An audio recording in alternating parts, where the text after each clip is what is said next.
오늘 우리는 과학 기술 시대,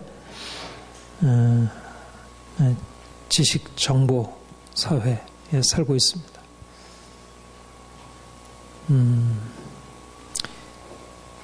그 베이컨이 지식이 힘이다. 베이컨이 이제 지식의 힘이라고 할 때 그 지식은 중세에 통용되었던 그런 철학적인 지식이 아니고 형이상학적인 지식이 아니라 경험으로 검증되는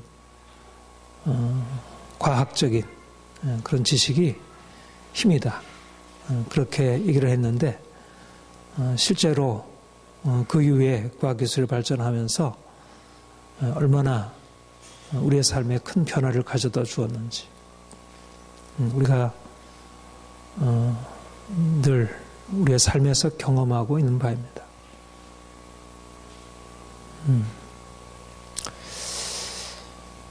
오늘날 우리의 삶에 가장 핵심, 중심을 차지하고 있는 게 과학인데 이것은 분명히 우리의 삶에 중요한 지식이고 또 우리가 그것을 받아들임으로 우리 인생에 많은 부요함을 누릴 수 있다. 그렇게 생각을 합니다. 그러나 과학을 통해서 주어진 지식, 그것은 하나의 지식이고 제한된 지식이고 그러니까 보이는 우리의 경험 영역 안에 과학은 인간에 대해서 좀 더 깊은 어떤 철학적인 진리, 또 종교적인 진리를 그 안에 다 담아낼 수 없고 그것은 제한되어 있는 것입니다.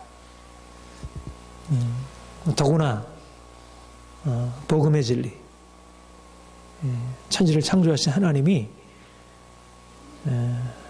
이 천지를 창조하신 이후에 그가 가지신 그 놀라운 계획을 이제 선자들에게 나타내시고 이제 예수님이 오셔서 그 선자들을 통해서 예언하신 바를 직접 이루시고 또 그가 행하신 일들을 우리에게 나타내 주신 이 복음의 진리, 이것과 감히 비교할 수 없는 것입니다. 오늘날 사람들은 하나님을 알지 못하고 그래서 우리의 경험을 통해서 이성을 통해서 확인할 수 있는 과학 지식이 진리의 최고봉이냐, 그것이 모든 것의 판단 기준이냐 생각하고 거기에 따라 살아가고 이제 그러면서 점차적으로 예수 그리스도, 그분이 우리의 구원자 되시고 우리의 삶의 주가 되신다는 이 복음의 진리를 무시하고 그것과 상관없이 살아가고 있는 것을 봅니다. 믿는 사람들도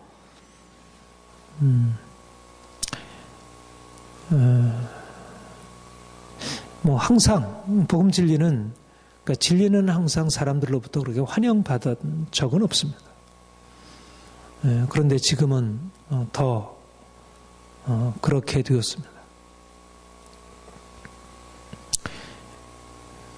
하나님이 우리를 택하여 세우신 것은 우리가 예수 그리스도 그분의 진리 안에서 구원받고 참된 자유 얻고 또 이 진리를 가지고 사람들에게 전하고 사람들을 구원하라고 우리를 부르셨습니다. 정말 예수 그리스도를 아는 것, 그분이 우리에게 주신 이 놀라운 구원을 아는 것, 이것과 비교할 수 있는 것은 아무것도 없다. 그렇게 말할 수 있습니다. 우리가 알아야 할 복음의 진리가 무엇일까? 무엇보다도 복음은 성경은 구약부터 신약에 이르기까지 일관되게 우리에게 말씀하는 것은 하나님입니다. 자연도 아니고 인간도 아니고 하나님이 누구신지, 그래서 사실은 우리 편에서 하나님을 알 수 있는 길들이 없기 때문에 하나님이 우리에게 계시하시고 말씀하신 것을 우리가 듣지 못하면 우리가 하나님을 알 수 없다는 것. 그래서 우리는 이렇게 우리가 모여서 함께 하나님이 우리를 위해서 무엇을 행하셨는지 그리고 하나님이 어떤 분이신지를 우리가 배워야 하는 것입니다. 복음이 말하고 있는 하나님의 진리, 그것은 하나님은 정의의 하나님이라는 사실입니다. 정의라는 말은 하나님께서 각 사람의 행한 대로 보응하신다는, 그러니까 우리가 인간적으로 알고 있는 것과 하나님의 누구신가를 아는 것은 전혀 별개의 것은 아닙니다. 특별히 이 부분에 있어서는 하나님은 각 사람의 행한 대로 보응하신다는 사실을 우리가 아는 것, 이것은 하나님에 관한 지혜이고 지식이고, 그리고 그것은 또한 우리가 인생을 어떻게 살아야 할지 인생의 가장 중요한 핵심적인 진리라 할 것입니다. 저는 오늘날 많은 사람들이 하나님을 알지 못하고 하나님 말씀을 제대로 듣지 않고 하나님에 관해서 제대로 배우지 못하므로 하나님이 정의의 하나님이시고 그가 행한 대로 심판하신다는 사실을 제대로 깨닫지 못하고 그것을 삶에 적용하지 못하고 있다. 그리고 이것이 정말 큰 문제라 그렇게 여겨집니다. 오늘날 이 시대는 특별히 정의가 폐기되는 시기가 됩니다. 제가 많은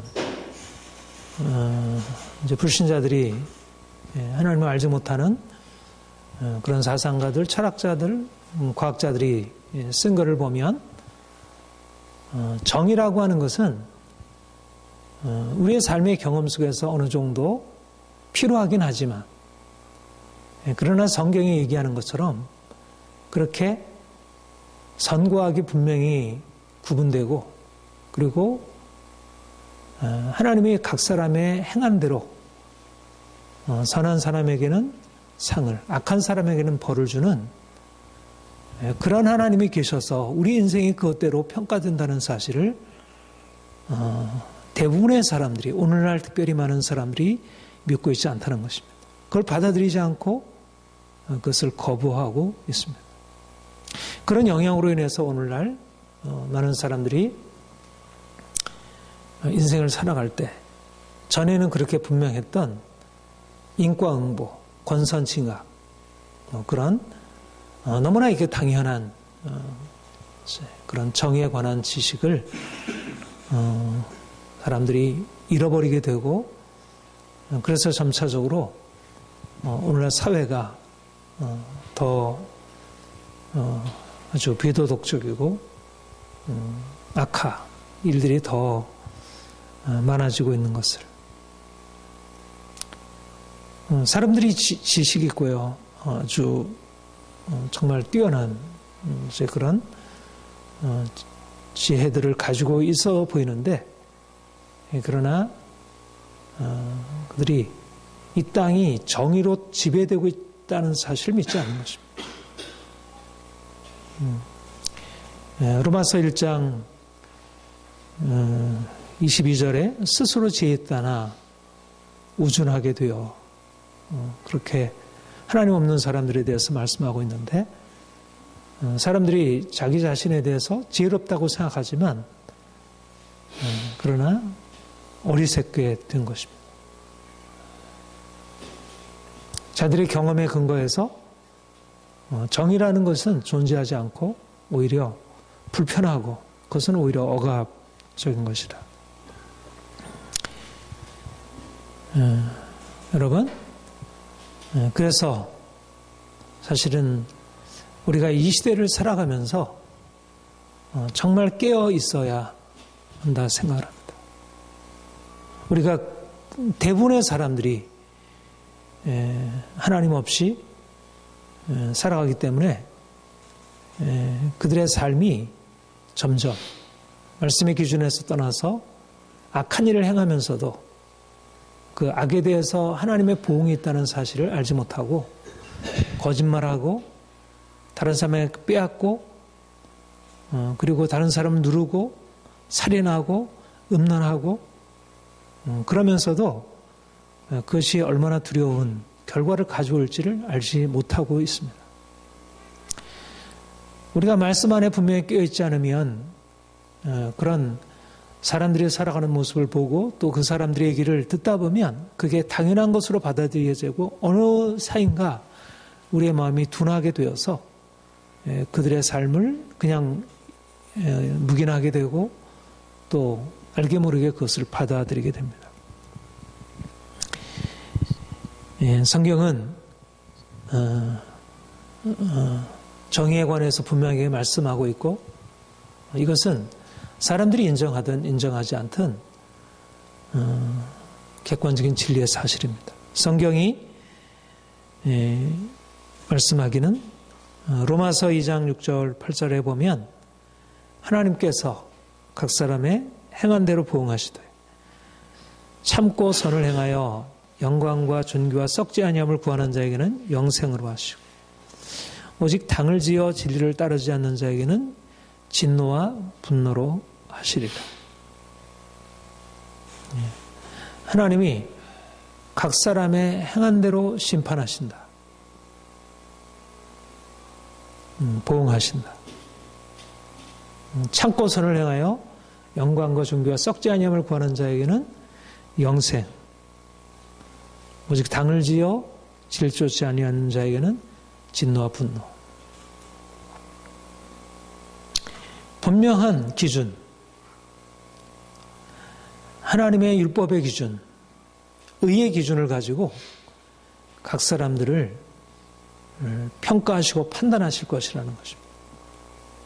장차 그날에 심판의 날에 각 사람의 행한 대로 믿는 사람이나 믿지 않는 사람이나 각 사람의 행한 대로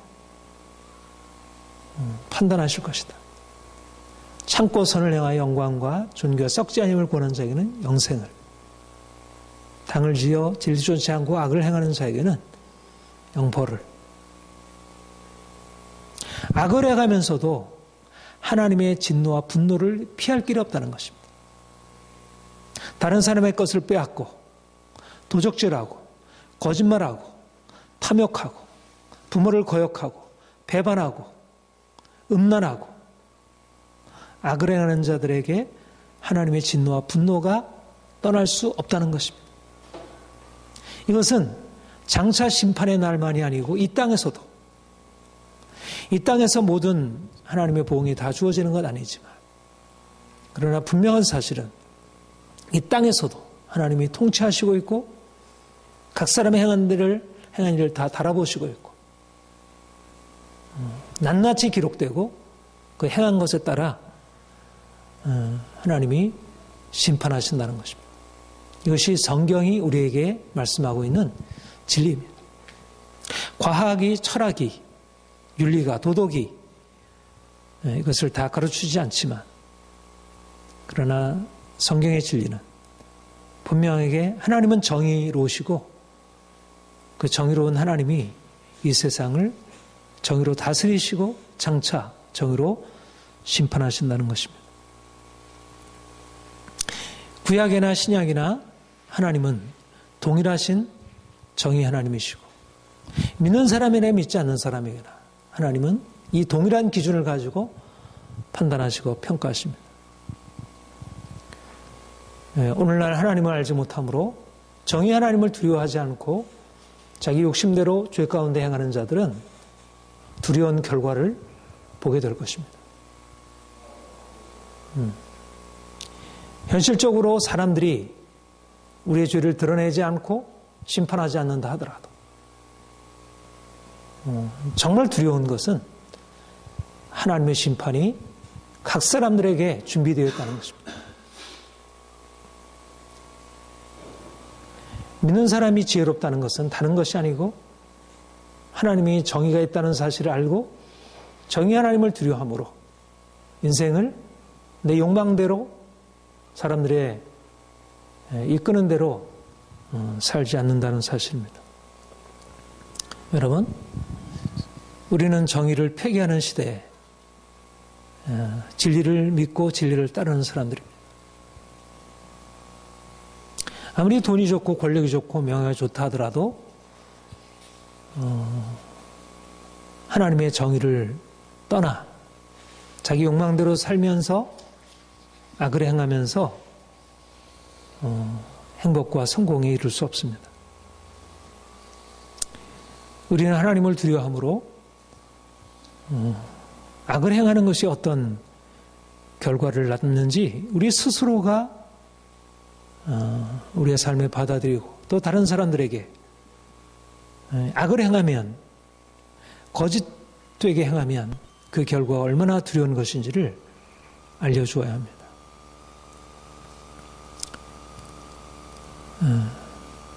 우리가 두 번째로 알아야 할 진리는 무엇입니까? 우리 자신에 대한 평가입니다. 우리가 하나님을 알기 전에는 우리가 누구인지를 알지 못합니다. 우리가 경험적으로 우리 자신에 대해서 이해하고 있고 또 이러저러한 심리학, 사회학, 경제학, 많은 과학, 인문학 많은 학문들이 인간에 대해서 이러저러한 면들을 비춰주고 있지만 하나님을 알기 전까지는 창조주 하나님을 알기 전까지는 하나님이 창조하신 인간이 누구인지를 제대로 알지 못합니다. 오늘날 믿지 않는 사람들이 인간에 대한 이해는 아주 낙관적입니다. 물론 인간이 여러 가지 병들고 고통스럽고 인간의 삶에 한계가 있다는 사실을 모르는 건 아니지만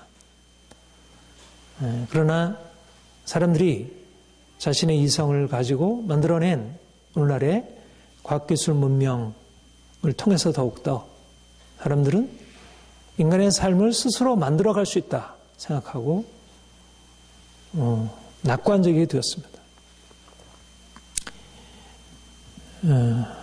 우리가 인간의 이성에 대한 신뢰를 나타낸 것을 계몽주의 시대 때부터라 그렇게 얘기를 하는데 가장 인간이 인생의 삶을 주도할 수 있다는 믿음으로 이 세상과 역사에 대해서 낙관적인 이해를 갖게 된 것으로 그렇게 말합니다. 사람들은 하나님을 떠나 살면서 그들이 죄 가운데 살면서도 자기 스스로를 악인이라 죄인이라 여기지 않고 또 하나님이 각 사람들에 대해서 말씀하고 있는 두려운 심판에 대하여 깨닫지 못하고 있습니다. 과학기술을 통해서 인간의 역사를 보다 낫게 만들 수 있는 것처럼 그렇게 생각을 합니다. 우리는 과학적인 지혜도 좋고 철학도 좋고 인문학도 좋지만 그러나 무엇보다 우리가 알아야 할 것은 성경이 우리에게 무엇을 말씀하는지 성경을 통해서 하나님이 우리에게 무엇을 말씀하는지 내게 무엇을 말씀하는지 우리가 단지 지식으로 성경을 이해하는 게 아니고 성경을 통해서 성령의 음성을 듣고 내가 누구인지 우리가 누구인지 지금 이 땅의 사람들이 어떤 형편 가운데 어떻게 살고 있는지를 깨달아야 할 것입니다. 성경이야말로 어떠한 세상의 어떤 지식보다 인간에 관한 가장 탁월한 지식을 가르쳐주는 인간학이다 그렇게 말할 수 있습니다. 성경이 우리에게 무엇을 말씀하고 있습니까? 성경은 우리 모두가 죄인이라는 것. 우리가 죄 가운데 태어났고 죄로 말미암아 하나님의 진노, 저주 아래 있다는 것. 이것이 성경이 말씀하는 핵심적인 사실입니다. 인간은 누구인가? 인간은 대단한 존재, 하나님의 형상대로 빚어진 하나님의 영광이 우리에게 반영되어 있는 그런 놀라운 존재이면 틀림없지만, 그러나 성경이 또한 우리에게 분명히 말씀하는 것은 거의 하나님의 형상을 잃어버린 것처럼 될 만큼 그렇게 하나님을 떠나 죄 가운데 있고 저주 아래 있다는 사실입니다. 본문에서 모든 사람이 죄를 범하였음에 하나님의 영광에 이르지 못하더니, 로마서 3장 23절. 모든 사람들이 죄를 범하였음에, 성경이 말씀하고 있는 중요한 사실입니다. 태어날 때부터 죄를 지었고, 로마서 6장에 보면, 5장에 보면 한 사람으로 말미암아 죄가 세상에 들어오고 모든 사람이 죄를 범하였으므로 모두 다 죄 아래 있다, 그렇게 말씀하고 있습니다. 그래서 죄인이 당해야 할 그런 운명, 정의 하나님이 죄인에 대하여 심판하시고 분노하시고, 그래서 인간은 하나님의 진노 아래에 놓여 있고 저주 아래에 놓이게 되었다는 것입니다. 여러분, 이게 교리적인 사실인가? 저는 이 말씀을 묵상하면서 그런 생각을 합니다. 물론 이것은 중요한 객관적인 교리적인 사실입니다. 그러나 단지 교리적인 사실이 아니라 이게 인간에 관한 진정한 실상인데 우리가 이것을 제대로 깨닫지 못하고 있다는 것. 믿는 사람들도 오랫동안 인간은 죄인이야. 모든 사람들은 다 죄인이야.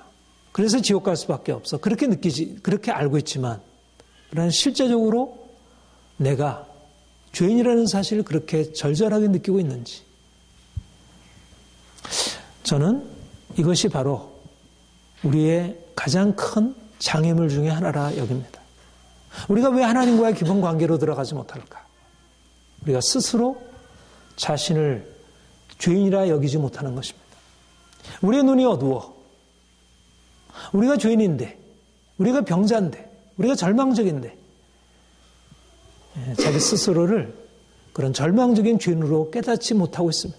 경험적으로 볼 때 내가 다른 사람보다 그렇게 큰 것 잘못한 거 없는데, 나는 그렇게 거짓말을 많이 하는 것도 아니고, 다른 사람을 그렇게 미워서 죽이려고 한 것도 아니고, 그렇게 음란한 생활을 하는 것도 아니고, 나는 그래도 어느 정도 내 삶을 잘 살아보려고 하는데 내가 무슨 죄인인가?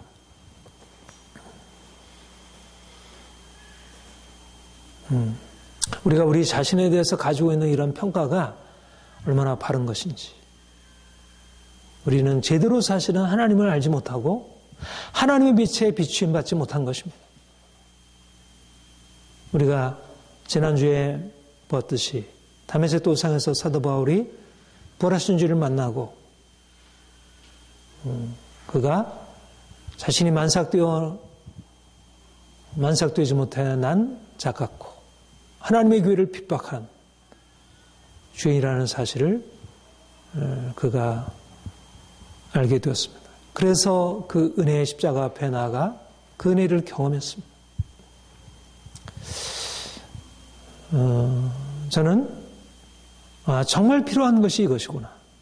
종교개혁자들이 깨달은 게 이것이고, 하나님이 거룩하시고 하나님이 온전하신데 우리가 그분 앞에서 얼마나 큰 죄인인지. 제가 요즘에 다른 책을 읽다가 그리스 비극 오디푸스 소포클레스라는 유명한 비극 작가의 유명한 비극 오디푸스 대왕을 보았습니다. 여러분들도 프로이트의 오이디푸스 콤플렉스에 대해서 많이 듣기도 했고, 여기 보면 오이디푸스 대왕이 처한 아주 비극적인 운명을 말하고 있습니다. 그가 테베 왕 라이오스라는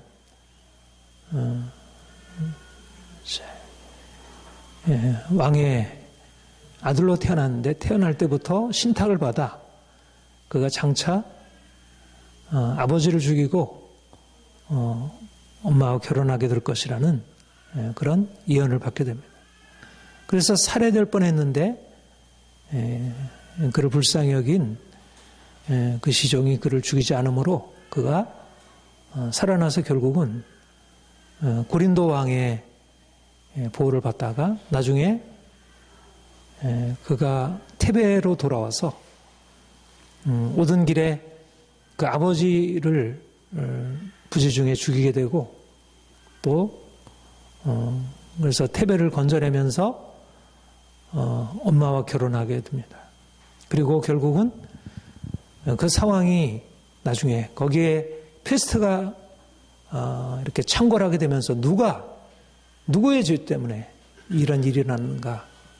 그래서 결국은 그것이 오디푸스의 아버지 살해와 어머니와의 결혼 근친상간으로 일어난 신들의 분노였다는 사실이 이제 드러나게 되고, 그래서 그는 결국 자신의 그런 비극적인 운명에 눈을 뽑고 딸 둘과 함께 추방당하고 유랑하게 되는 모습을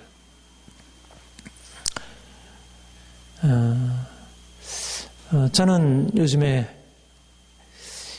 그 비극적인 인간이 죄로 말미암아 처하게 되는 어떤 비극적인 운명 이런 걸 보면서 이게 인간에 관한 실상이 아닌가. 인간이 어떤 죄를 범하고 그 죄로 말미암아 당하게 되는 인간의 운명을 이 비극들이 보여주고 있지 않나. 우리가 하나님을 알게 되면서 깨닫게 되는 것은 우리가 근친상간하지 않았고 우리가 아버지를 살해한 죄인은 아니지만 우리가 하나님 앞에 서면서 우리가 얼마나 큰 죄인임을 우리가 깨닫게 되는 것입니다. 그리고 나는 마땅히 추방당하고 죽임당해 마땅할 죄인임을 깨닫게 되는 것입니다. 인간이 이러한 죄로 말미암아 하나님의 심판과 진노 아래 있는데, 그런데 또 절망적인 소식은 누구도 어떤 방도로도 여기서 벗어날 수 없다는 것입니다. 본문에 율법의 행위로 의롭다함을 얻을 육체가 없나니 율법으로는 죄를 깨달음이라. 그야말로 오이디푸스가 추방당하여 유랑하는, 눈을 뽑힌 채 유랑하는 것이 그의 운명이듯이 누구도 어떤 것으로도 인간이 죄와 저주 아래 있는 상황에서 사람들을 건져낼 방도가 없다는 것입니다. 돈으로도 지식으로도 권력으로도 어떤 무엇으로도 누가 죄에서 건져내며 누가 죄로 말미암는 심판과 저주로부터 건져낼 수 있는지. 오늘날 과학기술이 발전해서 사람들의 많은 문제, 가난의 문제, 질병의 문제, 삶의 많은 문제들을 해결해 주지만, 그러나 인간의 근본적인 실상, 인간이 하나님을 떠나 죄 가운데 있고 하나님의 진노 아래 있다는 이 실상으로부터 누가 벗어나게 해줄지. 여러분, 우리가 주님을 만나고 우리가 진리를 깨닫게 되므로 우리 자신이 죄인임을 깨닫게 되고 우리가 마땅히 심판받을 자임을 깨닫게 되고 그리고 우리가 주님 앞에 나아가 은혜를 경험하고 사람들에게 하나님을 떠난 인생은 반드시 하나님의 심판과 형벌을 피할 수 없다는 사실을 일러줘야 할 것입니다. 자신들의 죄인됨을 깨닫지 못한다면 사람들은 하나님께 나오지 않기 때문에 우리가 마지막으로 전해야 할 진리는 무엇입니까? 예수 그리스도 안에서 구원의 희망이 열렸다는 것입니다. 하나님이 우리를 위하여 세를 행하셨습니다. 인간은 절망적인데, 그리고 그 절망으로 벗어날 어떤 구원의 방도도 없는데 하나님이 예수 그리스도를 통하여 우리에게 세를 행하셨고 예수를 믿는 것이 유일한 구원의 길임을, 예수님이 우리를 위하여 대신 죽으셨고 그가 우리를 위하여 대신 저주를 받으심으로 우리가 주 안에서 율법의 저주로부터 벗어나 용서함 받고 그리고 새로운 인생을 살아갈 수 있게 되었다는 것입니다. 본문에 이제는 율법에 하나님의 한 의가 나타났습니다. 율법의 행위로는 의롭다함을 얻을 육체가 없나니, 그런데 율법 외에 하나님의 한 의가 나타났으니 우리가 자신을 의롭게 할 수 있는, 하나님의 앞에 설 수 있는 그 심판과 그 진노를 피할 길이 없는 존재인데, 근데 하나님이 우리를 위하여 친히 구원을 베푸사 우리로 하여금 하나님의 은혜 안으로 들어가 그 사랑과 은총을 받아들이도록 그렇게 행하셨습니다. 이제 하나님께서 예수 그리스도를 통하여 이제 비로소 이 놀라운 일을 행하셨고 우리로 하여금 이 구원의 놀라운 소식을 듣게 하시고 그리고 여기에 참여하도록, 누가 어떤 형편에 처든지 이방인이든지 유대인이든지 가진 자든지 가지지 못한 지식이 있는 자든지 없는 자든지 오직 예수 그리스도 그가 우리를 위하여 화목제물이 되신 것을 믿는 자마다 결국 그의 은혜에 참여하는 자 되도록 그렇게 행하셨고 우리가 그 은혜를 받은 것입니다. 예수를 믿음으로 말미암아 모든 믿는 자에게 미치는 하나님의 의니 차별이 없느니라. 여러분, 하나님은 정의의 하나님이십니다. 행한 대로 심판하신 하나님이십니다. 우리의 악한 행위들에 대하여 그냥 대충 보아 넘겨주는 분이 아닙니다. 그는 엄중한 심판을 각 사람에 행한 분입니다. 누구도 그 앞에 스스로 자신의 행위를 가지고 설 수 있는 사람은 아무도 없습니다. 주님이 우리를 위하여 십자가 지셨고 우리가 그를 믿을 때 예수 그리스도 안에서 나타난 하나님의 의가 우리의 삶을 변화시키고 우리를 새롭게 만드는 것입니다. 예수 그리스도께서 우리를 위한 의가 되셨습니다. 그가 우리의 진리, 그가 우리의 생명, 그가 우리의 길이 되셨습니다. 오이디푸스 같이 비극적인 운명에 처해서 절망할 수밖에 없는 우리 인간이 이제 예수 그리스도로 말미암아 그 비극적인 운명에서 이제는 정말 행복한 운명으로 바뀌어지게 되었습니다. 사랑하는 여러분, 이제 예수 그리스도 그분의 진리 안에서 참된 자유 경험하고 주님이 우리에게 열어주신 이 놀라운 희망을 사람들에게 전하기를 축복합니다. 이것 외에는 다른 자유와 행복의 길은 없습니다. 우리가 소유한 이 놀라운 진리를 사람들에게 전하고 사람들을 고통에서 죽음에서 절망에서 건져주는 것입니다. 우리 모두가 이 귀한 사명 감당하기를 소망합니다. 기도하겠습니다.